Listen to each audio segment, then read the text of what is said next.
দেখো বন্ধুরা, আজকে আমি কি রান্না করছি। ডাঁটা আর আলু দিয়ে এই হরিণী চিংড়ি দিয়ে মাছের ঝোল হবে, আর হবে চিচিঙ্গে আলু, এখানে মূলো শাক কেটে রেখেছি, মূলো শাক সব একসঙ্গে আছে, এটা দিয়ে আর কিছুটা হরিণী চিংড়ি দিয়ে এটা একটা তরকারি হবে। দেখো চিংড়ি মাছটা আমি ভেজে নিচ্ছি, এটা একটা তরকারি হবে আর এটা একটা তরকারি হবে। তেলের উপর 5 ফোড়ন দিয়ে আলু একটু ভেজে ভেজে নিয়ে আর টমেটো দিয়েছি, আর এটাও তাই। তেলের উপরে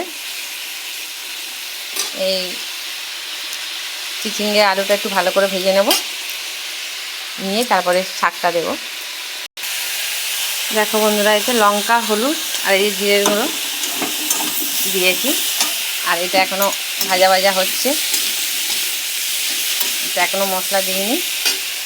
আর এটা মশলা দিয়েছি, দিয়ে একটু কষতে হবে ভালো করে। এটাও আমার কষা হয়ে গেছে, এবারে এই শাকগুলো দিয়ে দেবো।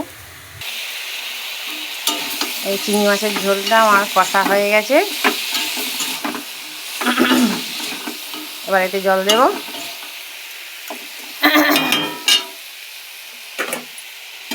আর এটা এখনো কষা হয়নি, তা একটু কষতে হবে। এতে মাছ কটা আমি দিয়ে দেবো।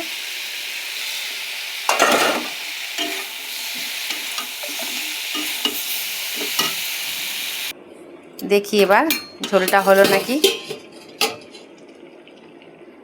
হ্যাঁ, ঝোল হয়ে এসছে, আলু তো ঘেঁটে গলে গেছে। এবার ঝোলটাকে আমি নামিয়ে নেব। মাছের ঝোল আমার রেডি হয়ে গেল, চিংড়ি মাছ দিয়ে হরিণী চিংড়ি মাছের ঝোল হয়ে গেল, আর একটা তরকারি বাকি আছে। বন্ধুরা, আমার চচ্চড়িটা হয়ে গেছে। মূলো শাক, মূলো, চিংড়ি মাছ দিয়ে যে তরকারিটা বসিয়েছিলাম সেটা প্রায় হয়ে গেছে, তোমরা দেখতে পাচ্ছ।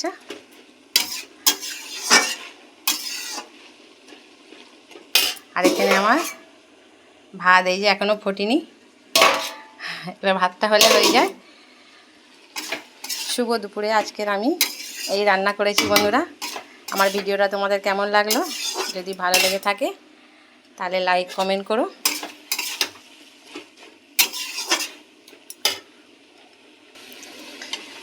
টাটা বন্ধুরা, আজকের মতন এইটুকুনি।